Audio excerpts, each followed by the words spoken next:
What's up, everybody? Welcome back to another episode of Talk Talk Punch, the place where we talk about all those nerdy things you love talking about. Thanks so much for joining us today. While you're here, make sure you go ahead and like, subscribe, hit the notification bell. Don't forget the notification bell. That way you can be notified whenever a new episode comes out every Wednesday at noon to see what we are talking about. Kind of like this week's episode is the top 10 movies we wish were TV shows. Eesh.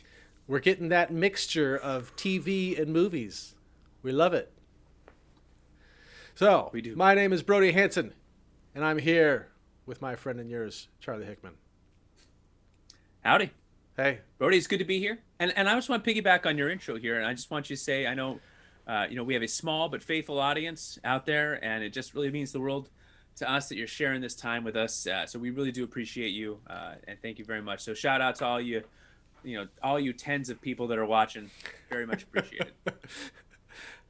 So, both of our wives. Hey. Hey. Hi, Amy's. Okay, my wife doesn't watch. Come on. No, she doesn't. She'll never see this. We can speak freely here, bro. It's fine. We're safe. Well, my wife does watch. Okay, all right. Well, we're not that safe then. All right. So tonight's topic was tough, man. Was it tough for I feel you? like every time we start, I'm always like, this was the hardest list I've had to make so far. This was the hardest list I've had to make so far. No, everything now. should be a TV show.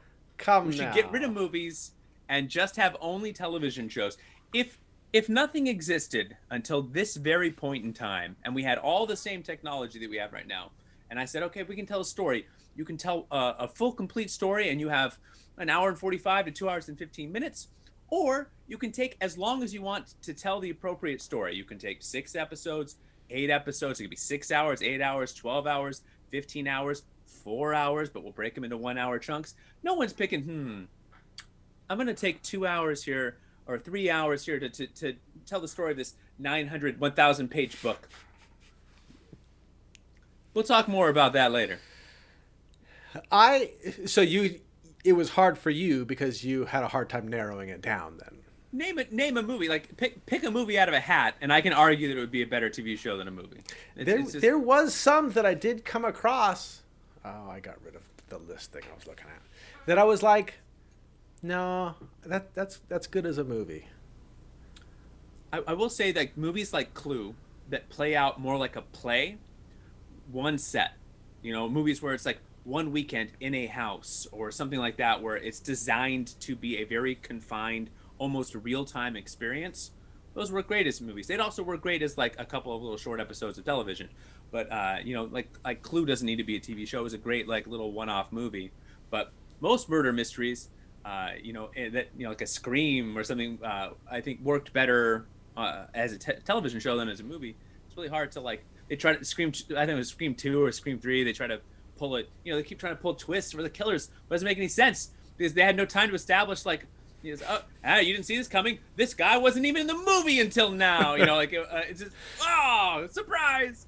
All that stuff. I think the build, the way you're able to build characters and develop them and develop the relationships between the characters. Now, that can backfire because there are filler episodes of TV shows that are just like, bad episodes. So my caveat to everything that is on my list is it would have to be written well. Sure. It'd have to be done well. Sure. So you can't just take something from a movie or a book and put it onto television and automatically it's great. I mean, it has to be done well. I know that kind of goes without saying, but we'll see. Yeah, I mean, I kind of looked through my own collection that I have, and there was some stuff that I was like, no, that kind of just works well as like a nice hour and a half, 2 hour chunk. If it were a TV show, it would almost kind of wear out his welcome a little bit. And so, what? Give me an example. Can you name one? Give me one. I was trying to Crank. Oh gosh, I don't remember. Is that the one where it's like speed, He's but like with his heart? he's got to keep his heart rate up. He's got to kill a bunch of people. He's got to find the antidote, and then he's going to be done. But that's like a real. See, that's like a real time story, right? So that's like we're looking at 90 minutes of this guy's life, and that's it. So great. Like that, so that does work as like it doesn't need to be every week he's got like a bomb in his heart that he's gonna blow up. God, no, it happened again. So stuff like that, I can't imagine Sure. extending that over 10, 12 episodes or something like that. But you could really shoot that, but you could shoot it in real time. And like if you wrote it well, like almost like be like a 24, where it's like every minute of his day is filmed and accounted for, and if you made it cool, it could be really cool. Like have like just 12 episodes or whatever, make it a 12-hour period, 12 1-hour episodes, and every minute you just see this, like every minute of this guy's day and how he manages to keep his heart rate up. That could be interesting. Or it could be 6 hours. You can make it like, that's the thing. Sometimes we think TV shows, we're thinking 24 episodes. The British shows, even their sitcoms are like 6 episodes or 4 episodes. Yeah. HBO's now doing like the 6 episodes or 8 episodes, like Flight Attendant and some of their other really quality TV shows. Just when you're not confined by a movie time runner, you can make the story as long as it needs to be, and not every story needs to be told over multiple seasons. You can have miniseries, you can have standalone one-offs, you can have anthology style series. There's really a lot of flexibility with television that you just don't have in movie making. And I know all you movie lovers out there like Brody, you're gonna come at me in the comments. That's fine. We're in the golden age of television, which doesn't mean that every TV show is gold. But it just means that it's now starting to be a much better storytelling device than it has been in the past. And with streaming changes everything, because you can just tell stories so differently. You don't have to catch the audience up. You can just boom, boom, boom. Anyway, sure. I love TV. Let's talk, bro. Give me your number 10. All right. I'm jacked up. I'm excited. I've got a big mug of coffee and I'm ready to go. Oh man. So I found that while doing my list, I had a lot of sci-fi. I think it kind of speaks to the type of shows that I would like. Sure. Is like action sci-fi. I was trying so hard to find a comedy that I would want to see extended into a TV, and I don't think I found any. Spoilers. I had to really try hard to branch out of the sci-fi, and it's still a sci-fi heavy list, but yeah, I enjoyed making this list. It was a fun list to make. It was fun, yeah. But just imagining like, oh man, that would be such a cool season to see, to see that play out over, 10, 12 hours, something like that. It'd be great. But yeah, so that's my little thing. So my number 10. I should say, I'm sorry, I'm going to interrupt you real quick. No, that's fine. I love your picture up here. I just like from a methodology, I try to avoid shows or movies that we've talked about a bunch already. So yeah, I tried to do the same thing. I think Matrix would be an amazing TV show. I didn't put on the list. We talked about it at the sci-fi. So there's just some stuff that we've already discussed. I just try to stay away from that as much as possible. Yeah, I think there's some stuff that we've talked about before that I was like, that would be too good a show to not put on the list. I know, and I should have like come on, how cool would a Matrix television show be? It'd be so good, but I didn't put it on my list. It'd be pretty cool. But that'd be legit. But my number 10 is Conan the Barbarian. Can't beat Conan. I love Conan the Barbarian. I grew up watching Conan the Barbarian. I love it. I could watch a television show, and really specifically the Arnold Schwarzenegger. Like if I could somehow get 1982 Arnold Schwarzenegger into a show with like modern technology, and just make it epic and make the kingdoms and make the monsters and the bad guys, it'd be amazing. I would love it. Just eat it up. CGI young face Schwarzenegger and just make it happen. I'd love it.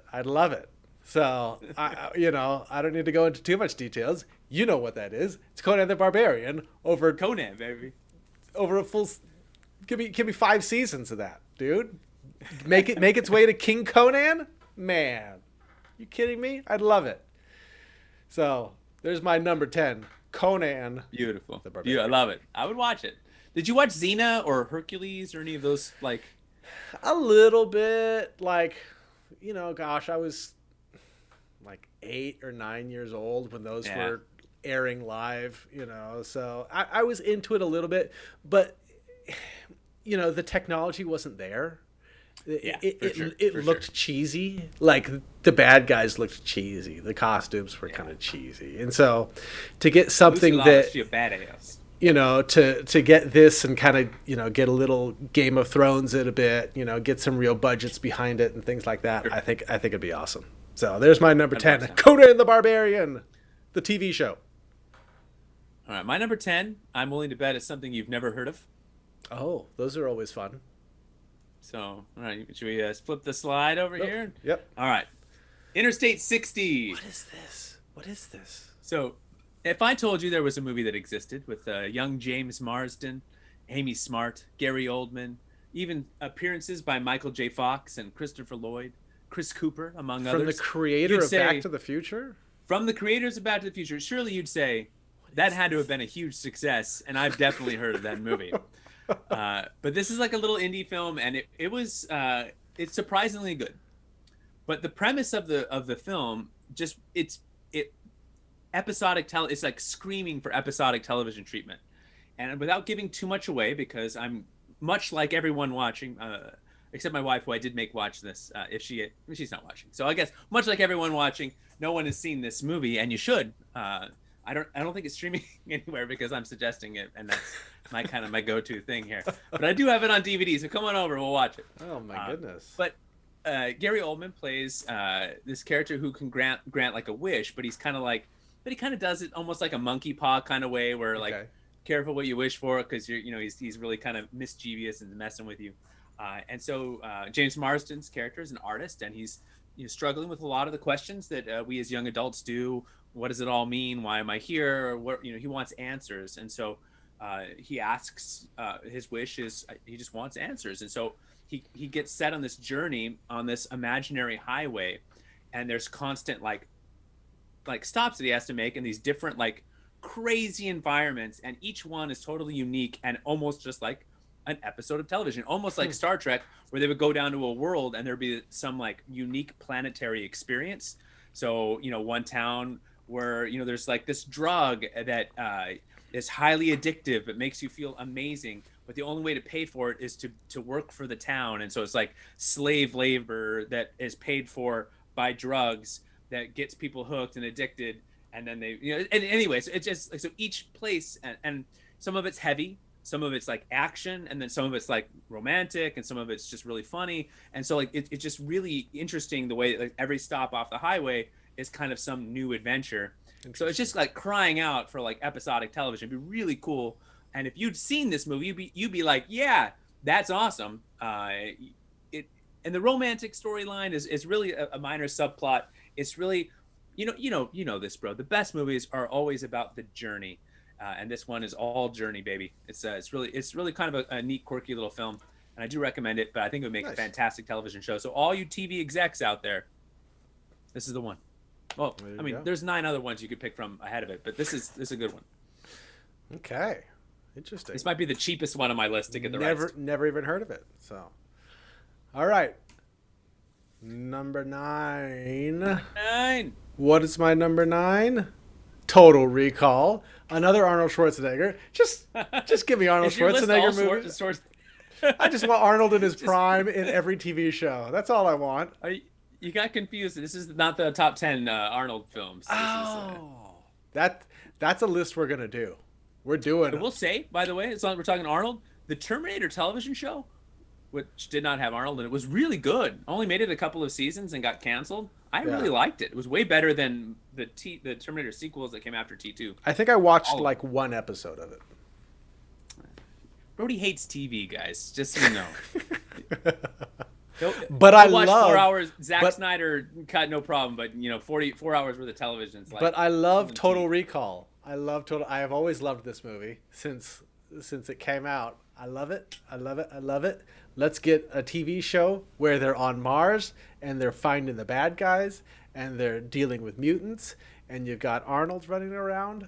The Colin Farrell one was okay, but it didn't touch the Arnold one.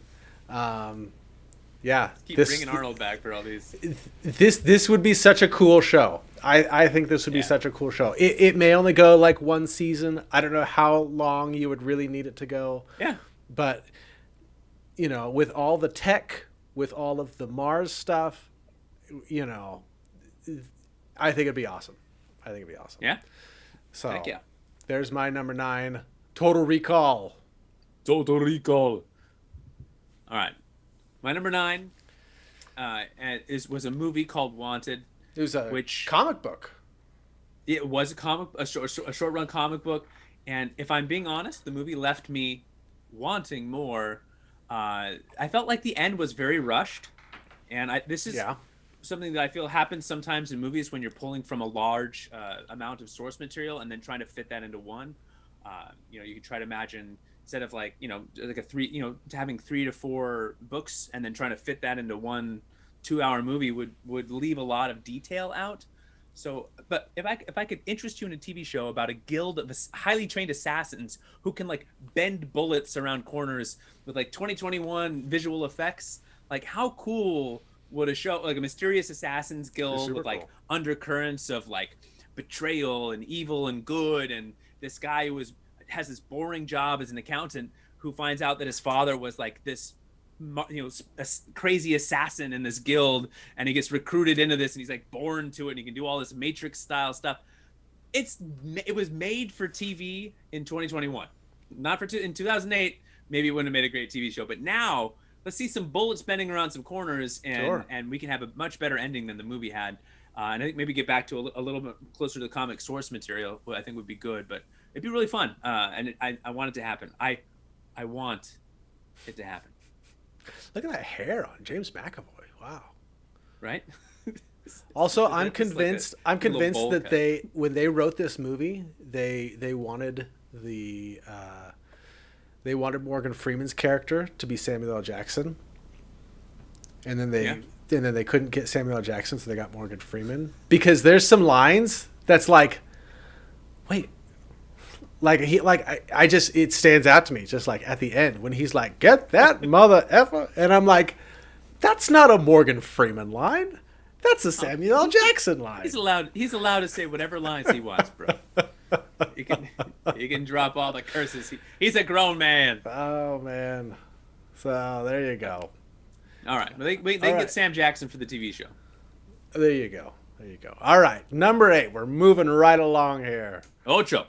Oh, The Thing. Ooh. This would be, so this one I imagined kind of based on kind of seeing like Stranger Things, you know, and like how they did the monsters and how they, you know, having that 80s setting and things like that. Obviously not having kids down in Antarctica, but just kind of having the monster hiding around and having it lurking and things like that. I thought that this would be a really cool show, and it could be, you know, kind of scary, and it would be suspenseful, and I think this would be really neat. And then you have the mysteries, you know, of are any of these people the alien? Like, who can you trust? You know, I thought this, oh man. I thought of this and I was like, oh, that was a good choice, bro. That was a good choice. Good shit. I patted myself on the back when I came up with this one. I was like, yeah. I'd watch the crap out of that. Yeah, and you could set it up to be like a one season off, or you can set up like an anthology, and it's just like every season's, you know, you're dealing with like just a different setting, different group of people, or you can have the same characters kind of carry over from one season to the next, but maybe the Thing is still one of those characters. You could plant the seeds. You know, you could plant the seeds early on and you know, prolong all that stuff. It could start in Antarctica and move someplace else. You know, there's a lot that you could do there. I think it would be really neat. So there is my number 8, John Carpenter's The Thing. All right. Okay. Now, what's my number 8? It is... Oh, okay. I thought about putting this on my list. Did you watch the newest one? I did. I really like it. I thought this visually was stunning. It was just like beautiful. Yeah. I very light on dialogue. Mm-hmm. And Sure and is. and then they keep like having these kind of cutscene flashbacks without any explanation, and they never tell you what happened, why he feels so guilty, and they keep flashing back to this group of people like he could have saved, maybe, but they don't really explain it. They don't tell you what happened to him. It's just like very light on story, very heavy on like beautiful visual effects, and extremely heavy. It's like one long car chase. It is. But the world is interesting. Yes. And that post-apocalyptic world, different tribes, you have all these different areas in the world that you could explore, introduce. Like that, I thought the tribe of like the female warriors was like really cool. Like you could have just a lot of different like unique and colorful characters, and you could actually explain some of the backstory a little bit. Sure. Maybe even get into a little bit of how the world ended up in an apocalypse. Like, so there's just so many like. It sets like a really neat like little platform that you could build off of in a lot of different directions. It would have to be done well, obviously. It couldn't just be style. You'd have to be able to get some substance, and it couldn't be too heavy on like it couldn't like if it flipped the other direction and suddenly it was like too dialogue-y and too heavy on the characters and stuff like that, then I think it would lose some of its magic as well. So you'd have to find a way to keep it real snappy, but I couldn't think of like really another TV show that would compare to like what in my mind what this could be, where you could just take like the best elements of what the movies have been, all of the different incarnations, and then add in actual character development, so you kind of like know who everyone is, and actually give a damn about who they are, and explain some of the world a little bit more richly. I think it could be a really fun show to watch. Yeah, bring George Miller back. Put it on HBO and. Yeah, have George Miller do it. Just expand it some. I mean, I think it'd be HBO awesome. Max, Mad Max. It's meant to be. It's meant. Just to put the extra X after Max, and we're ready to go. There you go. Sounds good to me. I would watch that. I really like that movie. I really like them. I need to watch it again. Entertaining. I haven't watched it in a couple of years, but I really like to watch it again. Watch it again, and then and pay attention to the lack of explanation they give to the. I remember the lack of explanation, but I was like, man, this movie looks cool. I think Tom Hardy has like 40 lines in the whole film. Like, just he's less got like than a mask less than a half school the play. time. It's like, hello. And that's like his first line for like the first half hour is like one word, and then. Anyway, light on character development.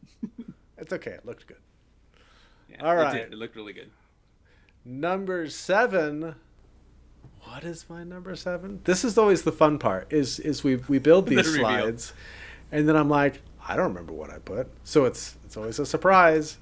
A mystery. It's Hellboy. Now I yes. Okay, so I think there may have been like a cartoon, like an animated series for this or something. Yeah, there was. But there was? Okay. That doesn't count. I really liked this iteration. So the Ron Perlman iteration of Hellboy. Yes. I did see the latest one that they did in 2019 or so. It just it was missing the charm for me. Yeah. It felt like they were kind of like, okay, we've got these characters, we want to make it rated R, let's make it really violent, and let's make Hellboy more of a jerk. In the Ron Perlman one, he was like a charming jerk. You still liked him, right? Even though he was just kind of grumpy. And so I would love to see this series of Hellboy in the show. What's up? This is such a good call by you.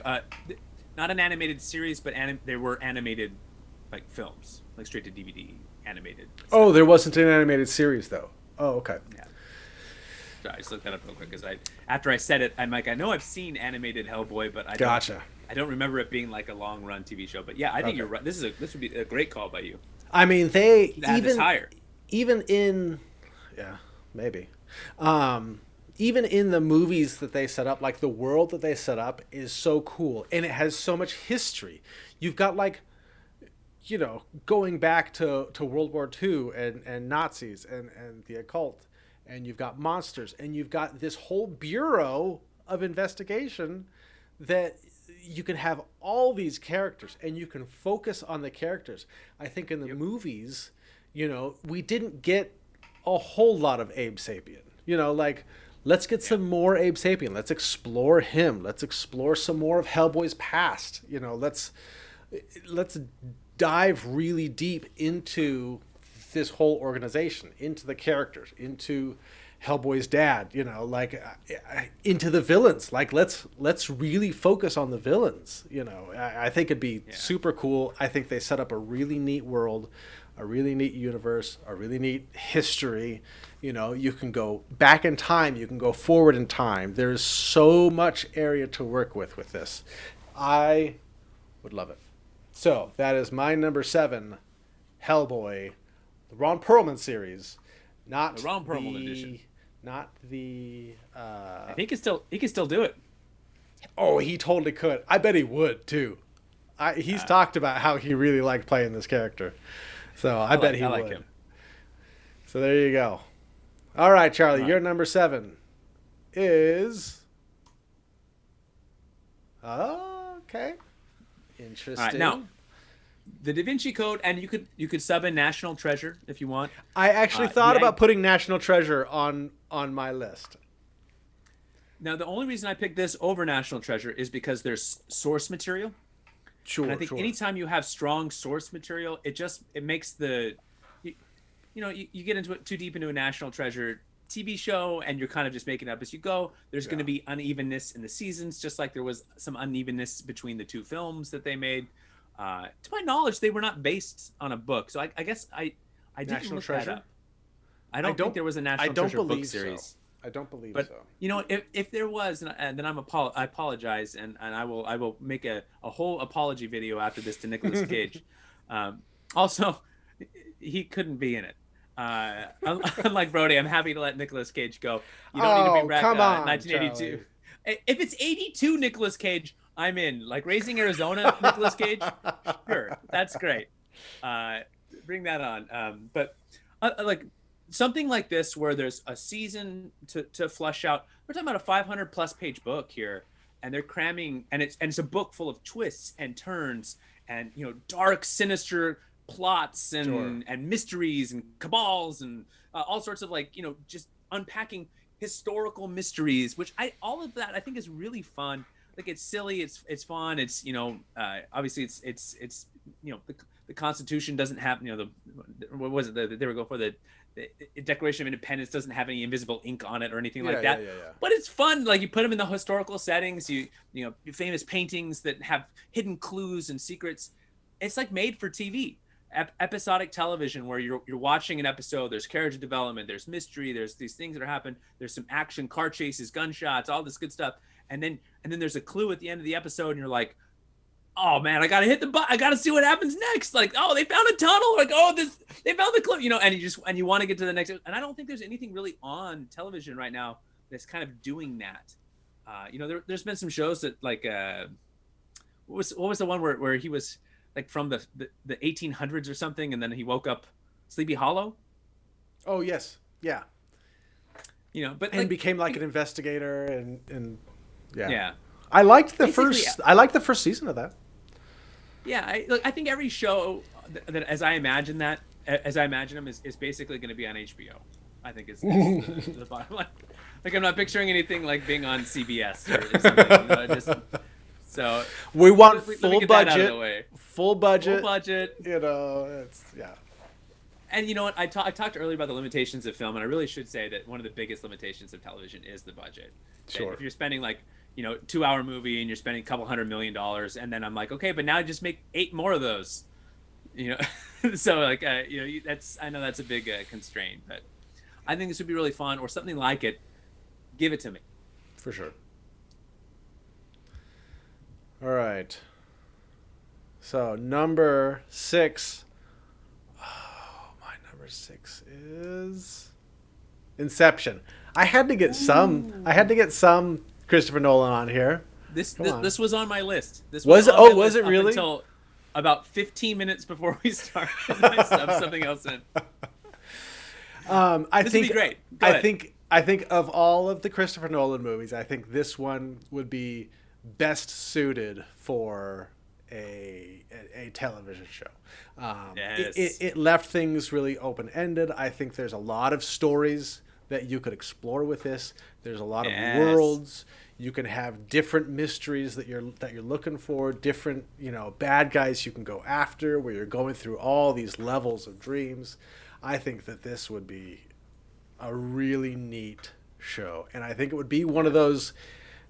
It would have to be on HBO, of course, HBO, Have to be. or Gotta be maybe Showtime, Netflix, maybe Netflix, Maybe or something like Netflix. that. Yeah.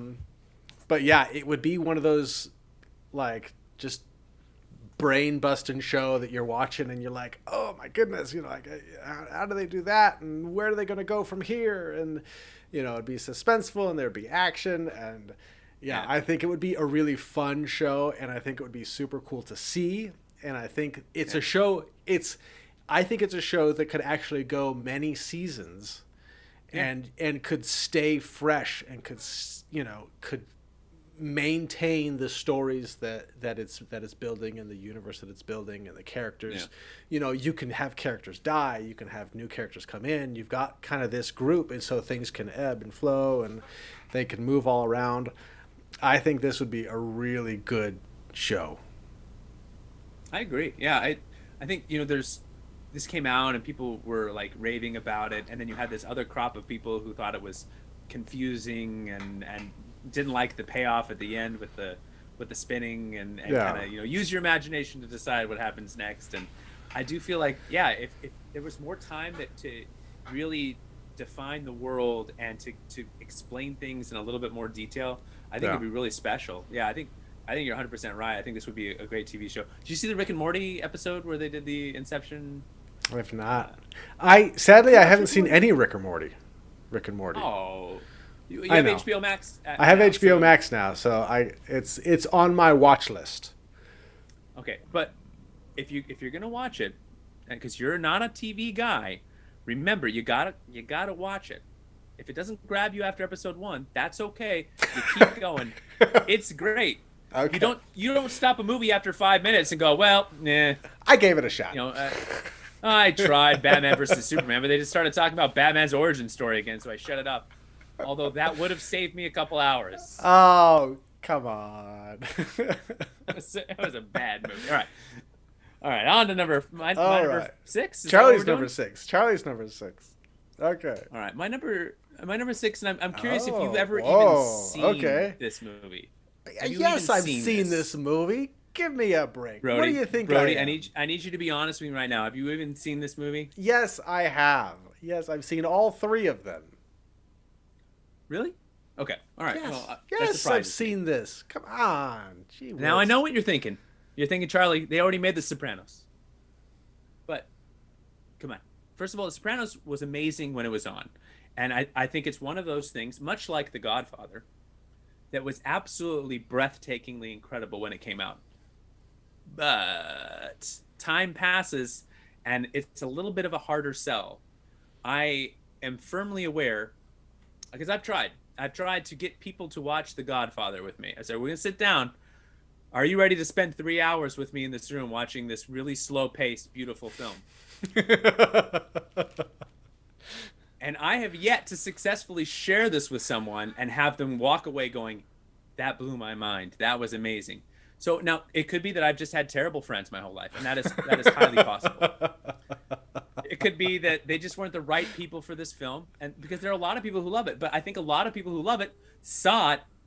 Now look, this was before our time, but not by a huge chunk of. It's not a whole lot. I mean, the sequels were well within our lifetime, and so we saw this young, and it was great. The music is fantastic. The acting is great. It's beautifully directed. Just a fantastic, and it's based on a bunch of novels. Like there's books, sure, source material, and like as much as I liked The Sopranos when it was on, it's another show for me that I just don't know. I don't know how well it holds up when you're comparing it to everything that's come since. Okay. And it inspired and influenced so much television after it, just like this movie inspired so much filmmaking after it. But that makes better movies and better TV shows, and things happen. And there's a lot of flaws in The Sopranos. I think this movie is kind of slow, and I think maybe if you look, come on, how big of an event would it be? The Godfather television show on HBO. You get now Marlon Brando's part played now by Robert De Niro as the Godfather. I mean, I don't know, man. People would watch. I don't know. People would watch. You're talking about a movie that a lot of people count as like one of the greatest movies of all time. Sure. And people look, my dad loved this film. My kids will never watch this. My kids are never going to sit down and watch 3+ hours of Marlon Brando talking like this. And look, the mafia just had there was like a time in the 70s in New York, the mafia was running rampant. And, so when we're children in the 80s, we're not far removed from these stories like splashing the headlines of our parents' newspapers. That's right, newspapers. Like real life mafia. And nowadays, this is all like, 2020. My kids don't know what a mafia movie is or who the mob. They got no connections to like the mob. There's no glamorization of that. They'll learn about Al Capone and be like, who cares? And they'll be like, all right, like what? The vault opens and nothing's in there, Geraldo, and they're not. There's no the glamorization. I think is gone. And I showed Amy Goodfellas, and she was like, "Yeah, it's a movie." And I'm like, "No, it's great. You don't understand. It's great. It is great. It's a great movie. It's great." But I just don't. I don't know that today's youth is going to grow into a place where this is like I don't know that I've seen Gone with the Wind. I've never seen it. And I have no interest in it. None. I have no interest in it. And for all intents and purposes, I'm sure it was a masterpiece. And it's in its time. But that was long before my time. And I have no interest in revisiting that old time. And my kids will give me the same speech. Because I told you last time, my son's already like, it's too much talking in these old movies. Too much talking. This is like all talking and then 30 seconds of people getting shot by bullets and then just all talking again. It's all talk. Look, it may be a disaster, but if it was done well, a whole new generation of people would be like, "Oh, this is cool. This is cool." Maybe. I don't know. No, Brody. I don't know. You doubted the Watchmen. Watchmen. Oh man, that's not gonna be a good TV show. It's one of the best TV shows ever made. Did I say that? I don't remember saying that. Oh no! Everything should be movies. Nothing should be TV, Charlie. That's what you said. I didn't say that. Watchmen came out long before we started this. I know, but it was not long before our friendship started. That's true. All right, well, it's a controversial Onwards pick, and upwards. Charlie. Controversial pick. It could be Goodfellas. Any old mob film. I want a new mob television show that's better than The Sopranos. All right. Like it takes the best part of The Sopranos and then adds other good parts to it. Okay.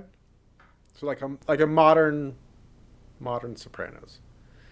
See, now had you put Goodfellas, if you said Goodfellas a TV show, I'd be like, yeah, that'd be cool.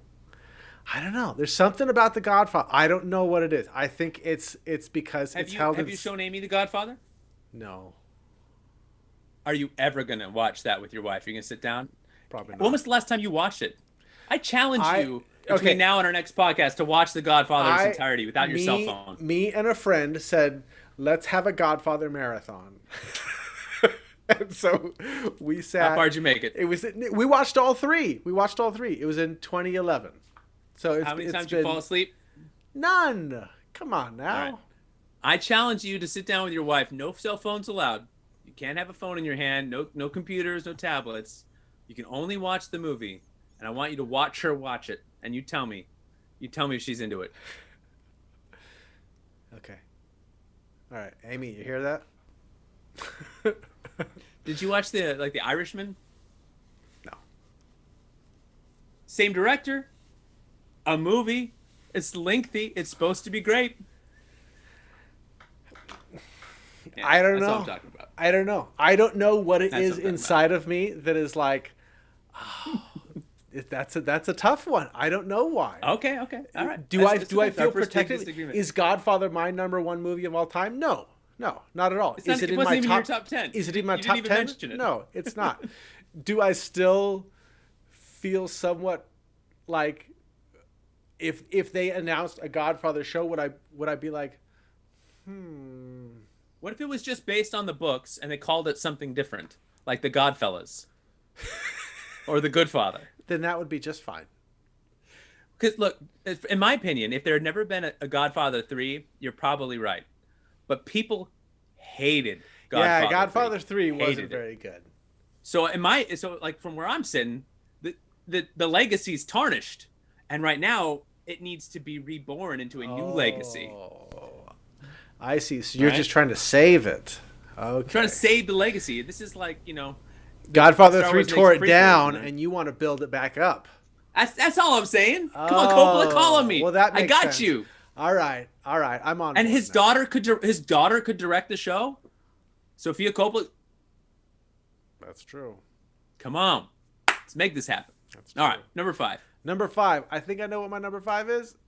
Hey, I was right. It's Starship Troopers. Come on. I love this movie. I love this. This is Now, cool. when, Yeah, I like when, this one. when I saw this movie in theaters, I didn't like it. But then I kept watching it, and I love it now. I love it. So I think this would be a really cool show. I think you could go to different planets. You can be on the hunt for the brain queen thing.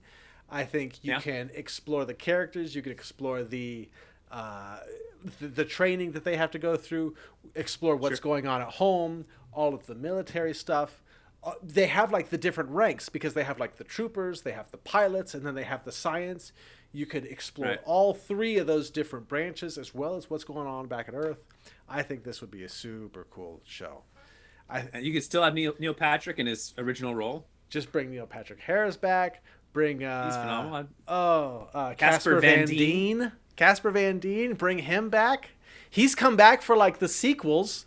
He didn't come back for 2, but I think he came back for like number 6 that was like direct to whatever. I think he's not doing anything else. Come on, Casper Van Dien. He's his greatest role ever was Starship Troopers. I would love to see this. And with modern technology, with the bugs. Oh my gosh.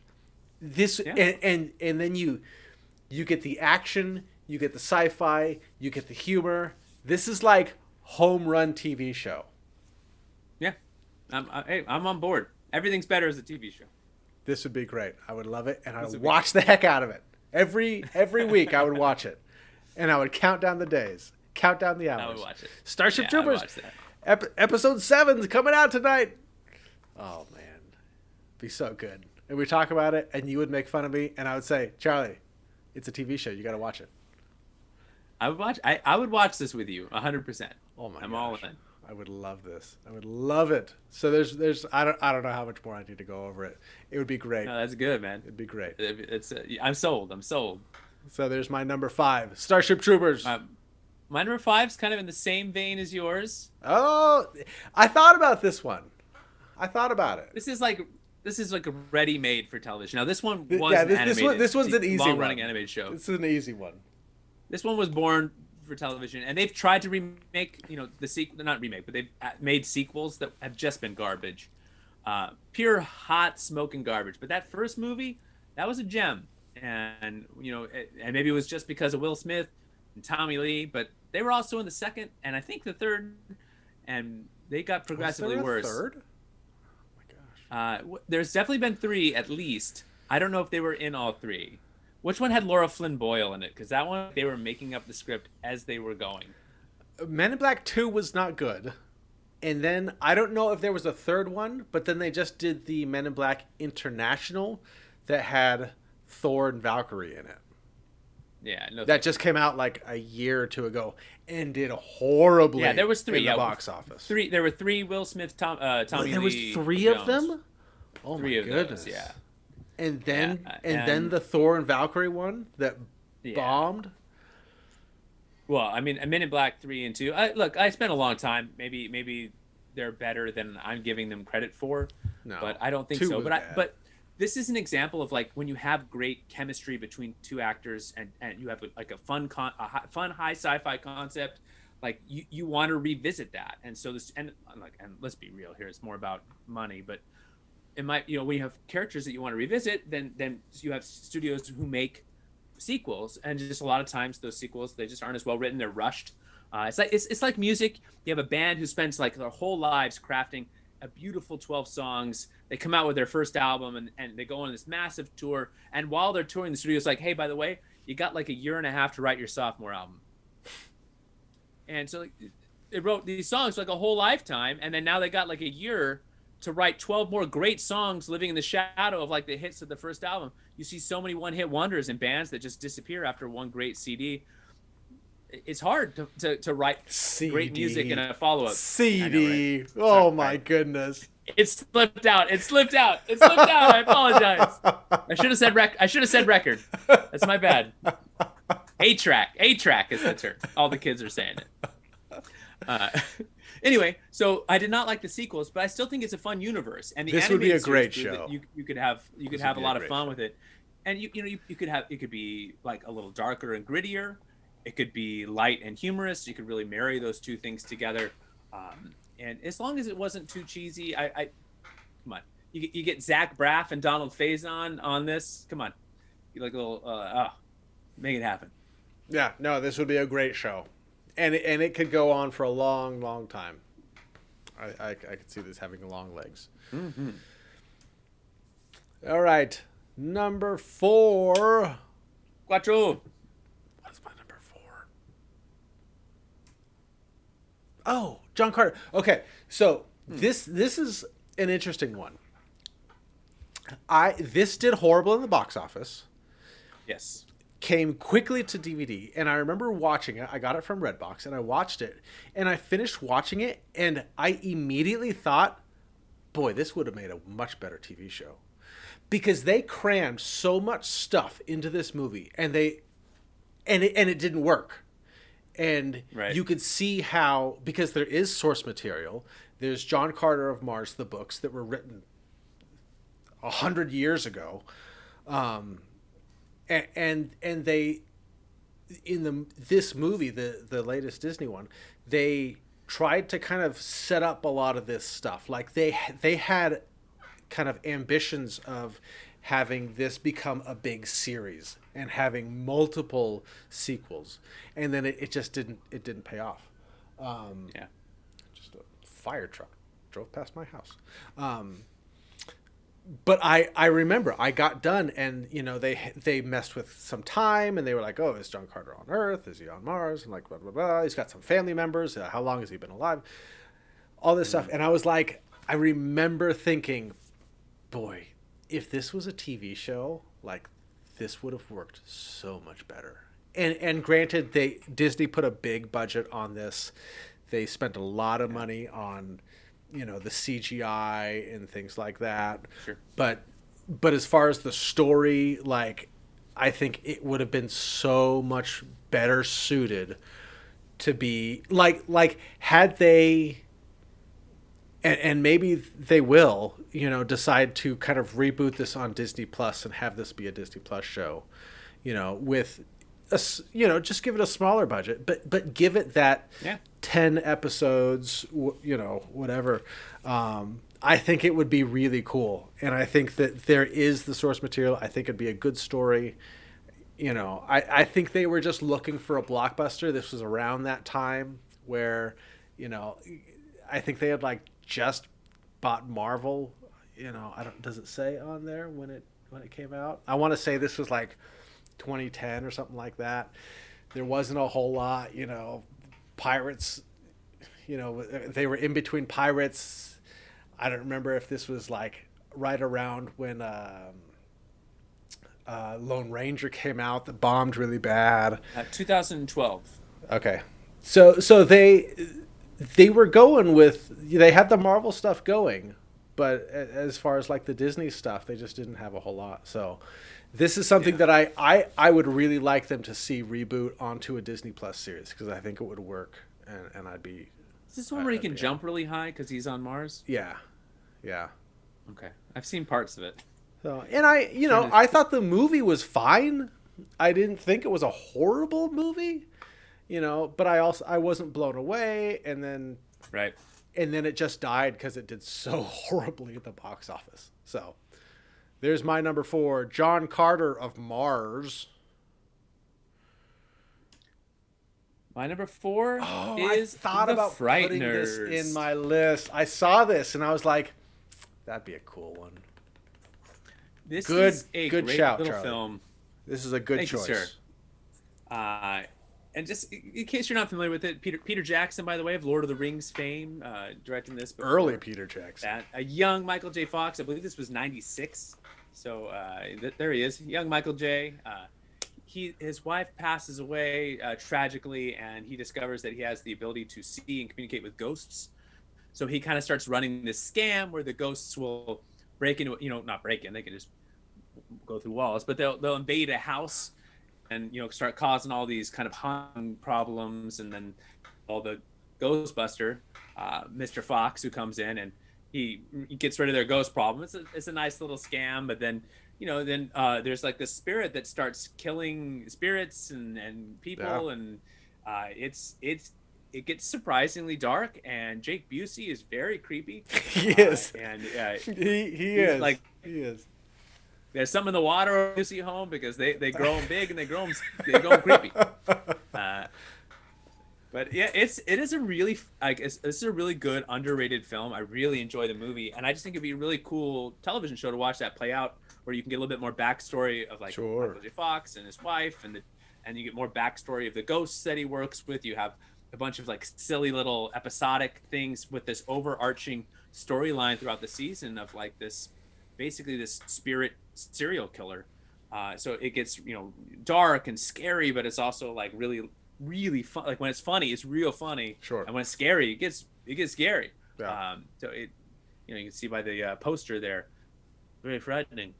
That was such a great poster. This was also the cover of the VHS, and it had like that the ridges where it looked 3D. Oh gosh, it was so cool. It's good. So it'd cool. Be really, I think you could do it really cool. It'd be a good TV show. No, this is a really good pick. I looked at it, I saw it, and I thought about it, and I didn't pull the trigger. So I'm glad you did. I think my top 3 are gonna make you angry, Brody. I think we're gonna have more arguments over my top 3. Oh man. So I'm just gonna bask. I'm gonna bask that you liked this pick. It's gonna be the last one that you like out of my choices. Oh boy. All right. Well, let's move on. Number 3 is, what is my number 3? I know what my number 1 is. Number 2. Oh, that's right. So this, okay. So does that say? Crimes of Grindelwald? I've never even heard of this. It's the Fantastic Beasts. I think this was the second one. Okay. I thought it was a neat looking poster. But just Fantastic Beasts kind of as a whole. I think it came to... I want you to save that, and we're going to talk about that in a little bit.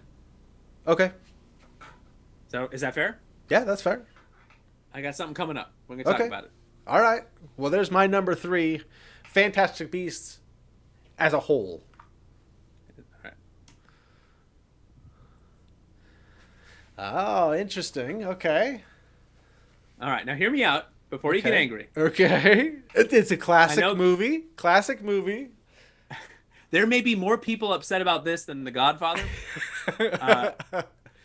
This is like some sacred territory for people. But let me just say, this movie I love it. It's got a place in my heart.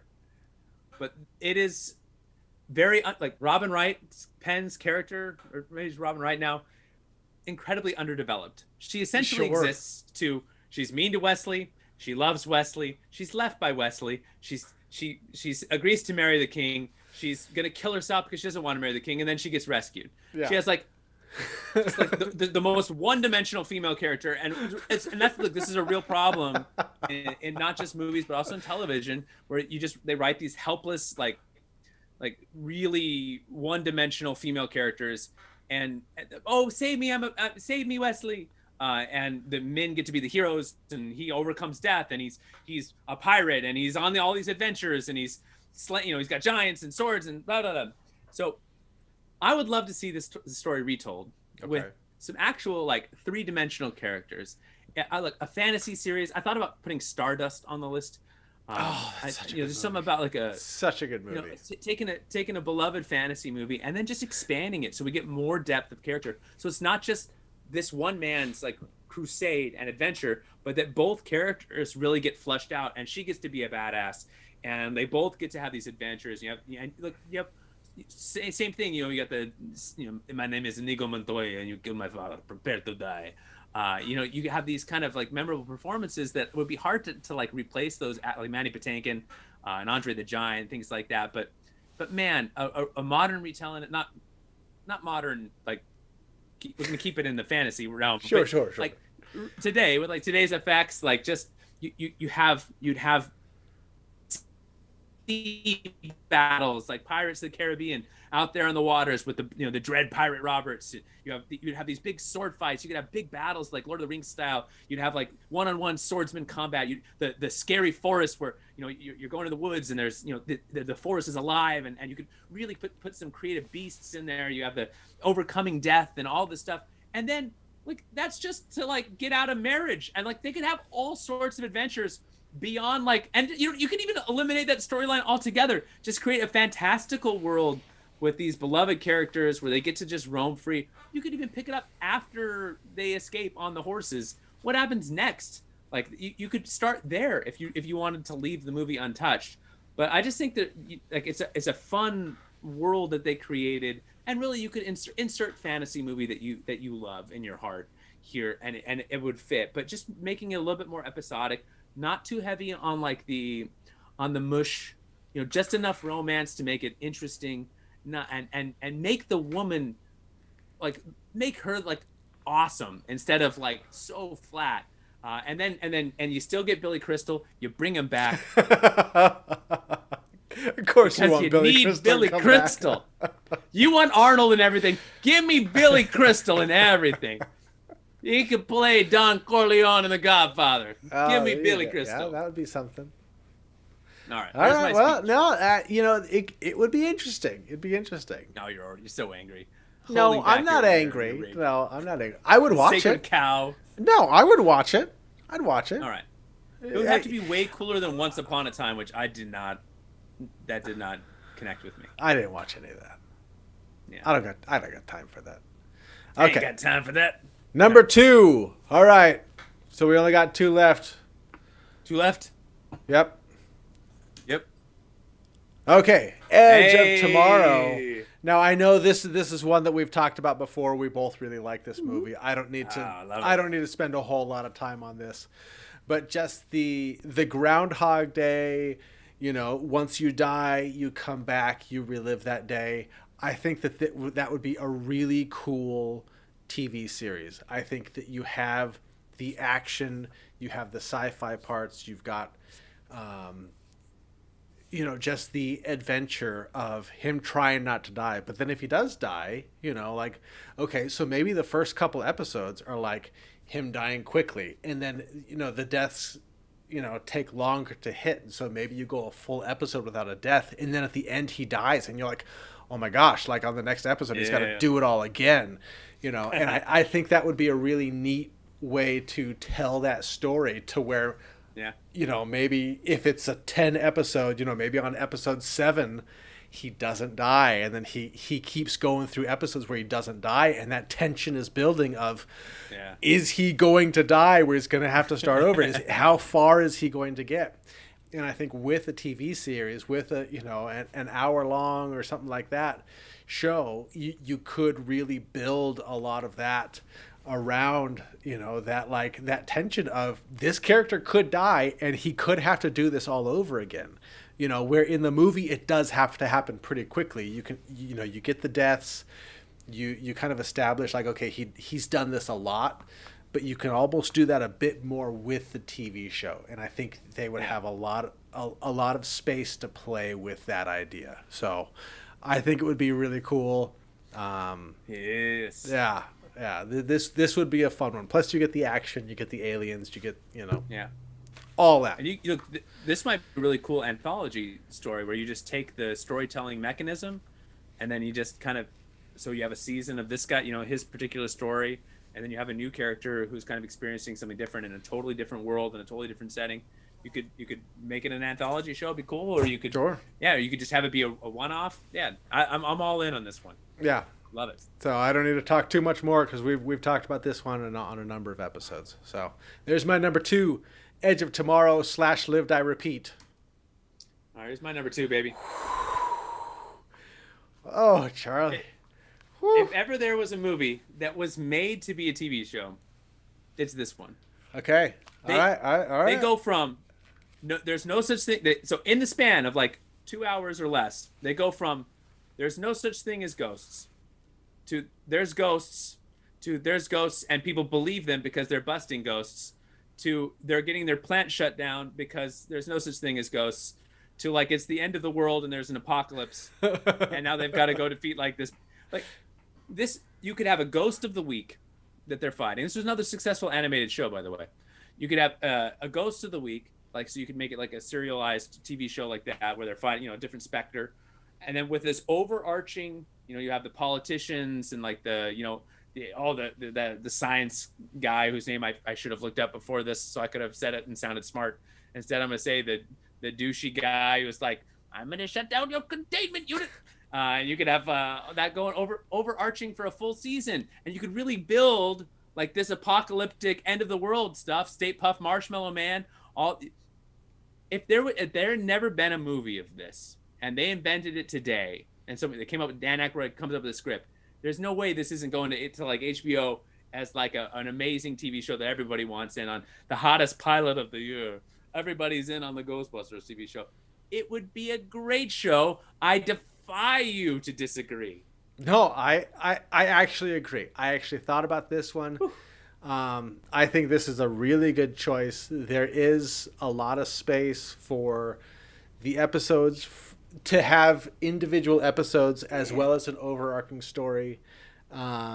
It's tough because this movie is so beloved, sure. as being what it is. But no, I think that this really would make a really great show.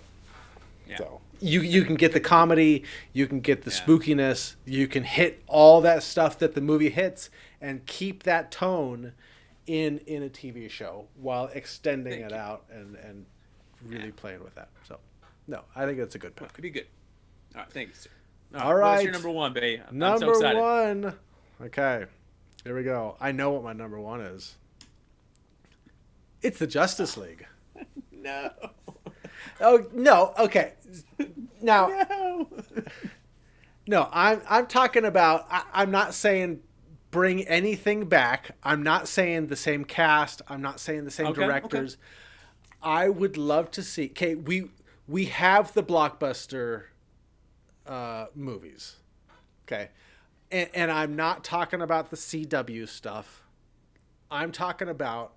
This is HBO. Okay, we know this is Warner Brothers, owned by HBO, owned by AT&T. It's all under the same thing. This is this is HBO's new Game of Thrones. They want to dump $1 million an episode. So they do it in Justice League, and you're able to really put neat stories together, and you're able to put a big budget on this stuff with good special effects. You bring in some really good writers, and you can build a nice overarching story where maybe the first season is building the team, because we see that in we saw that with this Justice League. It's the first movie is, okay, we got to put the team together. To see that over a season, to start the season where it's, say it's just Batman or something like that. And he sees a threat that's coming, and he knows that there's other meta-humans out there, and he needs to put together a team, and he starts researching, and he starts exploring, and he starts talking to these people, and some of them turn him down. That then can come back later. Some of them join them. We see bad guys showing up. We see all these storylines. Because really, and talk about source material. You've got more than enough source material. Yeah, from all of the decades of Justice League comics.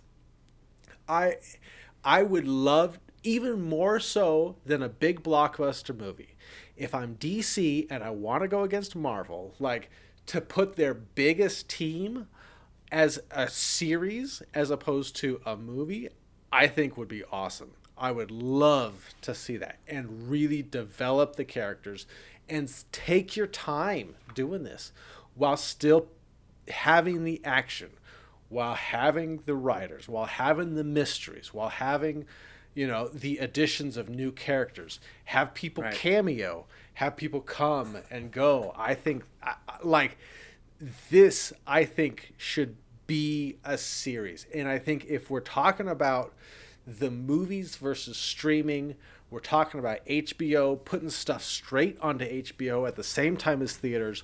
Why not? Do we need to spend $200 million on this, or can we spend, $25 million and give $2 million an episode for a 12 episode season? And that would still be a huge budget, And so, so that's my number one. I'm a comic book guy. I would love to see this done well. I should have seen this coming. I should have known. And it had to be DC. And it's, get some good writers who can write this. It's a good pick. This is a good pick by you. Who can write a story that's going to expand out and really be able to breathe through 12 hours of a season or something like that. Yeah. So there's my number one. You can see, like, anytime they do these big superheroes all meshing into one, it's really hard to, like, have the character development, and you can see there's going to be a 4-hour version of this coming out because it's just not enough time to tell the story. And I'm sure the 4-hour version will be delightful. We will have a chance to chat after that actually debuts. Brody and I will be doing an episode, so stay tuned for that. Get all your Justice League Zack Snyder cut info, so you don't have to watch it if it's terrible. We'll watch it for you. Yeah. And if it happens to be brilliant and great, then you can watch it there too. Now, B, before you switch to my number one, this would be a great time for you to talk about your Fantastic Beasts. Okay. So Fantastic Beasts, I love the Harry Potter world. I love the movies. I love the books. I love all of that. I never got into Fantastic Beasts, though. It came out. Yeah. I saw the trailers. I was kind of like, okay. I saw it. I didn't see them in theaters. We saw the first one when it came onto video, like, years later. I still haven't seen the second one. And even with the third one being talked about, I'm kind of like, okay. But I think had they said, we've got a top-notch cast with a season of the Harry Potter world exploring a different part of the world, I would have been like, that sounds really interesting. Oh, and we're going to follow this new character, and he's got all of these beasts, and we've also got the Grindelwald, and we've also got a young Dumbledore. I'd be like, oh, that sounds really interesting. I think that series would have just fit better into a TV series format than what it is as another film series that really is not doing as well as the Harry Potter Prime series that was going on. All right. You ready for my number one then? I'm ready. Okay. Oh, no! You didn't change the poster. No, I did. It's not Guardians of the Galaxy. I did change it. Apparently not. I do all that for Guardians of the Galaxy. Hey, by the way, how great would a Guardians of the Galaxy TV show be? No, that would be a great series. It really would, because you could really flesh out the Gamora storyline with her family and with Thanos more. You got the Quill. That's funny. What a build-up. What a build-up. All right. Let me talk about Harry Potter some more. So Crimes of Grindelwald. You're killing me, Pete. Come on, you know what's happening right now. You know what my number one is.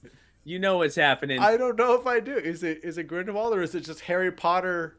It's Harry Potter, baby. Is it just Harry Potter? It is Harry Potter, number one in my heart, number one on the list, number one with a bullet. Now look, am I aware that it would be a tough sell to get people to get invested into a reboot of these beloved films? Oh, Charlie. Oh boy. Yeah, I am aware that it's not possible. But if there had never been, oh, Brody, look, I'm looking at the slideshow right now. It's got my picture in it, so I don't know what's going on. I don't You know. check the slideshow; it's there. I'm, So I don't know why it's not there, but it's there on my. It's the only thing I can do. we'll do this. I'll just keep going backwards till I get to. There it is. There we go. There it is. Look, I don't know what to tell you. what's the biggest complaint people have with Harry Potter movies? Books are better. And why are the books better? Because you get more story. And why do you get more story? Because you got pages and pages of development, of characters, of relationships, of like the personalities of teachers and professors, of the students. You get this fantastical world. See, look, there it is. It's right there on the slideshow. Boom. There it is. We got it. We got it. Thank you. Hey, the suspense is ended. What a poster! Why'd you choose of all the posters? Why did you choose that poster? You've got like 20 posters to choose from. What a random thing, Charlie. Looks like he's wearing a monocle. I love it. Oh, Brody, come on, man! You can't pick the normal posters all the time, man. You gotta think outside the box, like I am with this TV show. Imagine, book 1, season 1. We get a full season to develop and flesh out the characters. These movies are so rushed. Like it's like a full school year, and we're jumping through, and sometimes we don't even find out what house won the cup, and we're just ignoring valuable pieces of information and romantic storylines, and we're not delving into the development of these kids as into young adults. We get one-dimensional versions of Snape and even Dumbledore to an extent. A lot of the teachers and professors, even Hagrid to an extent. We just don't get to fully flesh out like the greatness or the well-roundedness of the characters that in a way that you could look. Lord of the Rings, The Hunger Games. Pick your series of movies that they try to take a book and make a movie to. Now imagine Game of Thrones instead of as a TV show. Imagine it as a series of movies. They would have been horrible movies. Would have been horrible. But that's what happened with Harry Potter, and that's what happened with Lord of the Rings, and that's what happened with The Hobbit, which was terrible. Hobbit would have been a much better TV show. That's what happened with The Hunger Games. The Hunger Games, look, I don't care about Peeta and Katniss. They don't develop the characters. They're just flat characters that get dropped into this terrible world that they don't really explain. And the movie rolls on, and they don't develop the relationships. Imagine caring about the kids who are dying in the Hunger Games because you got to know them a little bit. Imagine actually having some information that makes you attached to those characters. So the Harry Potter franchise, like you have such an opportunity. If the movies had never existed, and you could go back in a time machine, and you could start this with the same actors, so you have the same visuals. Only you could tell like a book over the stretch of a season. We could have had like, just each season a book, and then the show's done. The source material goes. One season per book. Boom, finished. You tell a great, brilliant story. No fluff. You get the entirety of the good quality parts of the book in there, and everybody walks away going, "Wow, what an amazing TV show." Truly amazing. Unlike Lord of the Rings, or not, excuse me, not Lord of the Rings. Unlike Game of Thrones, where the guy hadn't even finished the last book, so they're kind of, he's too busy counting his money to write the ending of the book. So, of course, the series is great, and everyone complains about the ending. The source material wasn't there. They're just kind of like, man, we'll wing it. You know what? Let's make the last season shorter. That'll be good. Let's develop the characters less, and then we'll have them totally change randomly on a dime and become totally different characters, and then no one will be mad. And people hated the finale because it was rushed. You had the whole show had taken their time with the material and really made it come to life. And then when it really mattered the most, they made everything shorter and condensed it. They moviefied the ending of Game of Thrones, and I think I love the Harry Potter films. The ones that I've seen. Yeah, I was gonna say you haven't seen the last two, Charlie. But I think it would have been a better TV show. And I know I'm kind of an old man yelling at cloud here. There's no way that this is gonna happen, at least not for a while. But when we're older men, because we're already old men, but when we're older men, 20 years from now, you don't think they're gonna consider rebooting this thing to make? It's gonna happen. It's only a matter of time. There's been 50 Batmans in the last 3 years. 50 different Batmen, Brody. They're going to reboot this. There will be an endless stream of Spider-Man. I will be 100 years old, and there will have been 100 different Spider-Man, Batman, and there will have been at least 3 Harry Potters. 3, at least. No, and that's, when you first said this, I was kind of like, oh, Charlie, like, what are you doing? But thinking about it, hearing you talk about it, it could be good. That is one of the things with the movies, is that the books are better because the movies leave out so much stuff. Like and they have to. There is so much that's just left because they just don't have the time to do it in the movies. You have budget, you have time, that you need to stick to. Having a series and saying, okay, we're gonna do 7 seasons, a book a season. That would be a really neat idea. Right. My only fear with that is like, here it comes. Okay, Here it comes. Okay, we're gonna do 7 seasons, and then like after season 3 and it's not doing well, they're like, we're gonna cancel this, and then it's like, what? What do you mean? Well, sure. You got 4 more books to go. You heard my original. It has to be done well. That's my caveat, right? So if it's not done well, then that's not on me. That doesn't count. But if they could go all through 7 books with 7 seasons, it could be really good. It could be, and it would bring in a whole new generation of people that can get interested in the books and staying closer to the source material and things like that. Yeah. Imagine how good the effects, by the way, will look like 10 years from now. And then by then, or 20 years from now, I mean, it'll be insane. They'll just actually be riding on brooms in the sky playing Quidditch in 20 years. But you could have Daniel Radcliffe could just be Professor Dumbledore. Just wait till he's like 60, and then just start make Ron Weasley his own dad, and like sure. Get Rupert Grint. You play the red-haired father. You play the ginger Weasley. Come on. But I thought about the Fantastic Beasts as well. I think a TV series in that universe, even if you picked up after the 7th book and started telling new stories, got rid of J.K. Rowling, said thank you for the books. You can go, stay in your retirement, and we'll go there. Or she can be a part of it if she wants to. I think she said she doesn't want to write any new stories for there, but she's made enough money. I think she can, she could let go of the characters. She has made a lot. And then you pick up in the same universe and just go to like Star Wars. Like we're gonna pick a different corner of this universe and we're gonna talk about it. A prequel would be cool. I don't really like prequels, but it could be interesting. Like, well, and that's what the Fantastic Beasts is prequel stuff. Yeah, but it's not like the characters. Like it's not in the, like a young Dumbledore, for instance, or that's what Fantastic Beasts. Oh, is it? Yes, I know nothing about the Fantastic Beasts. He's Dumbledore, and you don't like it? The main guy is Dumbledore? No, not the main guy, but a younger Dumbledore. It's Jude Law is Dumbledore. But he's not the main guy. I don't want some other guy's story with like, and then he walks by and he's like, oh look, there's Dumbledore. Hey, nice to see you. It's not just like passing around in the background. He's a big character. Hey! He's a big character. Come on. He's just not the main character. A whole. He should be the main. Why is he the main character? Doesn't make I sense. don't know. I didn't write it. That'd be like, all right, we're gonna do an Obi-Wan. He's just gonna walk past this in this scene in Star Wars. We're gonna have Obi-Wan just walk past.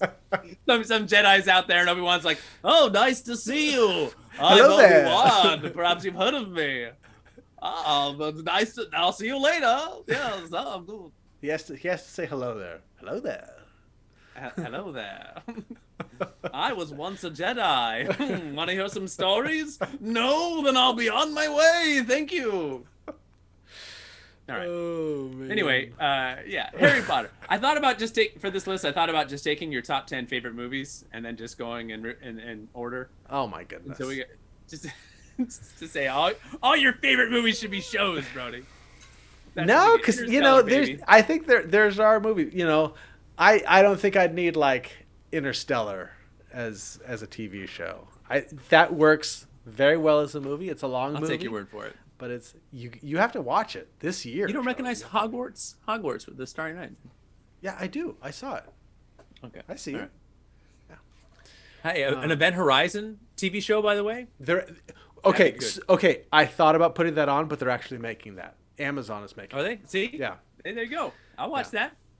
No, and so while making this list, there was a couple that I thought about that I was like, I could put that on, and then I was like, oh wait, no, they're making one, I think they did already make one. Like I know Amazon is making a Lord of the Rings show right now. It should be good. The Lord of the Rings movies should have been TV shows. Like it should have been Game of Thrones. Sure. Everyone would have been happier. So, but I think that there are, I think this is just 10, 20, shows that would be good as series.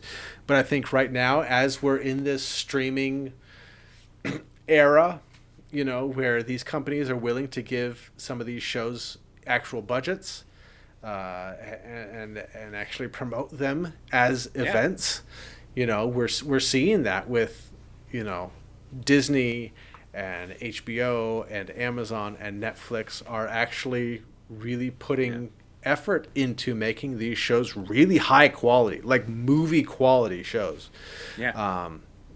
I think a lot of these movies could translate into shows, and so it's exciting to see. And so I hope that we do see some of these. Or you could just come out with some original shows that are just as good. Make it happen, Hollywood. Sure. But I do want Total Recall as a show. Yeah, do split. Now, that has the best one where he screws through the tank with a giant screw and kills the guy and says, screw you. Screw you. It's the best Arnold one-liner that he's ever done. Screw you as he screws through a tank. When he cuts the guy in half with the chainsaw and he said, yeah, do split. Nope, screw you. Running Man, okay, but Running Man as a film has the collective best grouping of one-liners. Okay, Running Man was also heavily considered, but I was like, can I put a third Arnold Schwarzenegger movie on my list? I'm surprised there was only so some other ones that almost made my list. Hitchhiker's Guide to the Galaxy, which is a fantastic book. Oh, interesting. It was turned into a movie, but I think it would have just the book is so thick and full of so many great characters and stories. I think it would be a great TV show. I thought something like even like Pirates of the Caribbean, which they kept making more movies of. I thought about, yeah. Sin City, I thought would be cool, like the way that style. With that anthology. Something like Jumper, which was Hayden Christensen. Oh, interesting. That was I had great, not thought of that one. Something like The Hangover, which was a comedy. You could instead of cram that all in a couple hours, you could make that like a little one season off, like little half-hour episodes over like the course of a season. The Girl in a Train was a book that was turned into a movie that is very reminiscent of a little bit, or I shouldn't say very reminiscent, a little bit of Flight Attendant, which I really enjoyed on HBO Max. You should watch it. But I think the book is a lot more detailed, obviously, than the film, and the film was left a little bit to be desired. Bridget Jones' Diary, if you're looking for like a rom-com, I think could be an interesting. I could go on and on because basically everything. Give me James Bond as a TV character, or Ethan Hunt. Give me Mission Impossible, from TV to movies, back to TV, hour-long like missions. They're impossible. A whole season of impossibility. Are you kidding me right now? Yeah, Mission Impossible was. But, oh man, Mission Impossible was one I thought of, but then I was like, well, it started as a TV show, so could it go TV show movie and then back to TV show? I don't know. Why not? Let's have like Dark Tower that was like there's a whole book series and they just ignored it and kind of said we'll kind of create like a sequel to those, and it was just a huge flop. Or Cloud Atlas, where they try to take 6 short stories and cram them into one incredibly confusing, terrible film that I didn't even see it. Would have been much better as a television show. Anyway, we could go on and on, but I had thought about X-Men First Class. Getting like really the initial X-Men together, and then also and the main thing is really just like Nazi hunter Magneto, as Magneto goes around Europe just hunting Nazis. I would watch that show in a heartbeat. Yes, please. Solo, I think Solo would have been... That'd be a fun show. Especially seeing how well Mandalorian was. I think Solo would have been a much better show. Agreed. I think they could have explored more of the character and such. Blade Runner, I think, would be a really interesting put that on my TV list. show. Yeah, that was a good one. I had just recently talked about that, so I'm like, I just talked. Yeah. I don't want to bring that up again. But that's one that I think would be a good show. And then I thought about The Crow, actually. That could be an interesting TV show. Yeah. It would be, just limited. He comes back, he hunts the bad guys, and that, don't tell Tudong that I put The Crow as a TV show, but he'd be so mad. He'll text me really angry texts, and he'll never watch this. You don't have to worry about it. It's fine. What are we finally? Is 2021? Are we finally in a place where we can make a quality Spawn television show? Is that something that can happen this year? That'd be great. The We've got cartoon the was animated good. Spawn. That was good. It was Can good. we just make that into live action now with the tech we got? We can make it awesome. Give me some Spawn. That's actually a really good shout. I think if they're going to remake Spawn, which I think they've talked about, I would much rather see it as a show than a movie. Yes. I think it's too dark to be a movie. I don't think they'll get the, quite the audience that they would get on like an HBO. And then, look, it's got such a painful backstory, and there's so much interesting part. It's just too much to cram into like one movie. Like you gotta let that suss out. You can't just force that all together in an hour and a half, 2 hours. Too much. So, all right. Well, you have any closing thoughts, Charlie? I challenge you at home to think of some of your favorite movies and then imagine them as TV shows with more and more character development. There are certain things like maybe Die Hard wouldn't be a great television show. How many episodes has he been trapped in the ventilation system? But most things would translate pretty well, and assuming that they are well crafted, I think that I stayed away from like cop movies like Lethal Weapon to television. It's just like it just becomes yet one more procedural police show, and we just don't need that at all. So I think that when you imagine some of your favorite movies, imagine the ones that are a little bit more fantastical and exciting, and then imagine those as a streamable, bingeable glory. And also check out the Adventures of Dirk Gently, Holistic Detective on Hulu. It is a quirky show based on some great books. That is my rec of the week. There you go. Yeah. I've never heard of that. Sorry, I was done. I smiled. That was the end. Oh, yeah. No. That's all I got to say. Like and subscribe. Yeah. Like, subscribe, hit the notification bell. Let us know what you think movies would be good as TV shows. Do you hate our picks? Is Charlie wrong for putting... You hate all my picks. For putting classic movies that he thinks should be remade into TV shows? Let us know in the comments what you think about Godfather, the TV show. Don't let us know. All right. I know what you think. I know what you all think. It's fine. I get it. All right. Well, until next time, thanks for watching. Adios. Adios.